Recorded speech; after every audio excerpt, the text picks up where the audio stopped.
relationships, only one of them has not ended in a lawsuit.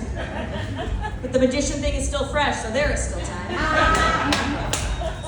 When I was 18 years old, senior in high school, I set the legal precedent for text messaging harassment in the state of Utah. Text messaging had just come out. I was a senior, I was 18, and I had gotten my heart broken. Boyfriend cheated on me, so I'm like, all right, the logical thing to do is to text him 200 times a day, every day, for like 3 months. The police said this was crazy behavior. I disagree. It showed a lot of passion and initiative. It's really missing with the youth of America today. Do you know how hard it is to be studying for your AP exams as an honor student and still find time to harass your ex-boyfriend for several hours a day? It's not crazy, guys. That's just good time management. The officers kept asking me, why didn't you just stop when he asked me to stop? I said, because, sir, I'm not a quitter. I thought that would dazzle the judge. It did not dazzle the judge, which just goes to show you that one man's hard work is another man's Class B misdemeanor. It's weird, this might sound weird, you actually wore that lawsuit like a badge of honor, because in my family, your first lawsuit is like a rite of passage. And as you learned earlier, we're not attorneys, so put that together. We're also very competitive. I have 9 siblings, right? So we're all trying to be the best. And I knew that no one was going to be able to beat me because I made Utah history. My brother called me one day a few years later and said, turn to channel 13. So I did.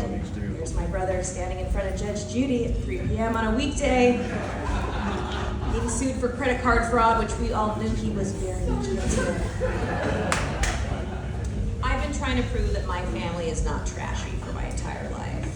That didn't happen. No one's ever turned on Judge Judy and thought, this is where the winners of society are. That wasn't the worst part. No, the worst part was this little PR stunt overshadowed my lawsuit, okay?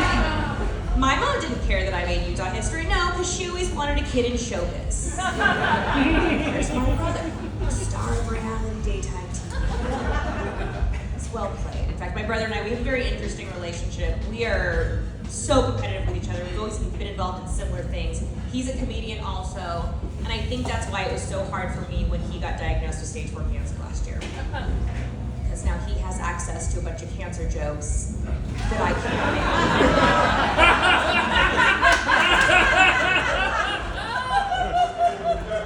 make. It's bad enough that chemo's making him much skinnier than I am.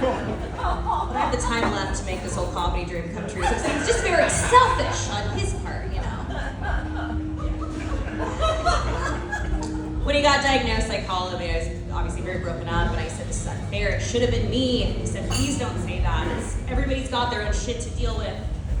And I would rather die of cancer 1,000 times than spend one day being as mentally unstable as you are.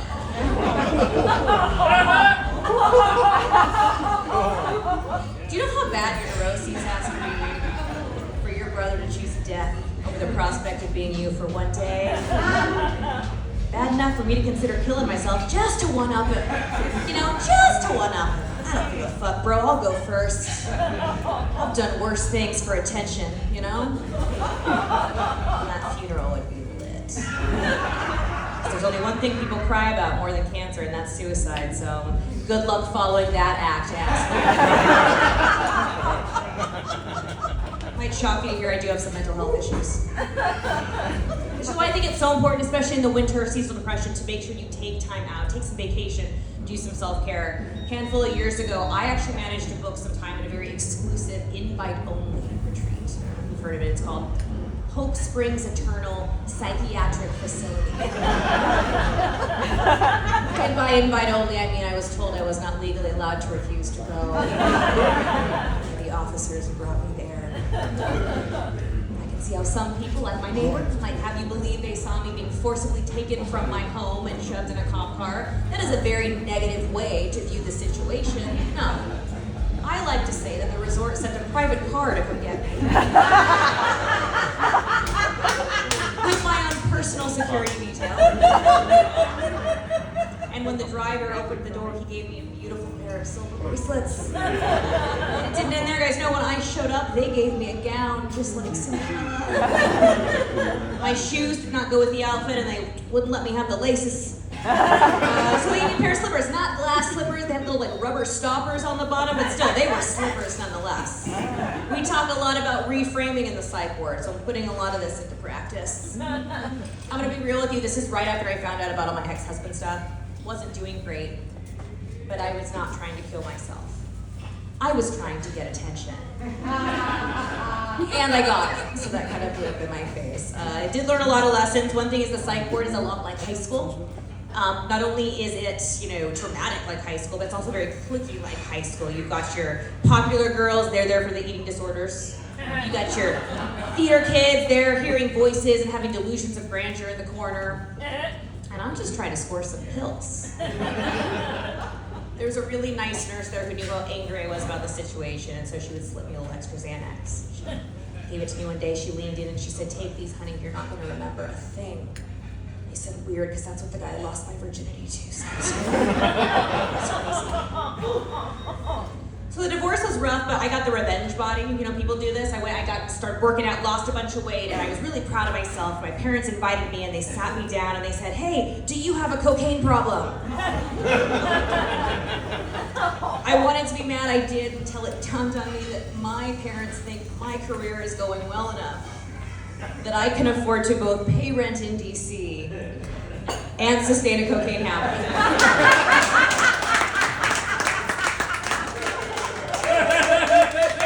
We've never been closer. Actually, I didn't know they had that much faith in me. It was a really part of our relationship. My life has not turned out exactly as I wanted to. I don't think anyone's has, though, right? So I grew up a Mormon in Utah. And in Utah, all my friends, they were getting married and having kids on purpose at 18, 19 years old. And I was not. And they very condescendingly say to me, "Brittany, someday it's gonna happen for you. Someday someone's gonna love you enough to give you a baby." I just turned 37, I'm divorced, and I have no children. Who's laughing at that? So I don't have kids, but I do have peace of mind. Yes. And I'm starting to realize that everything happens for a reason. For example, just as I'm about to enter my prime cougar years, those friends from high school, their sons are turning 18. So maybe it will happen for me after all. Ashley should have watched her mouth, because I will bang her son.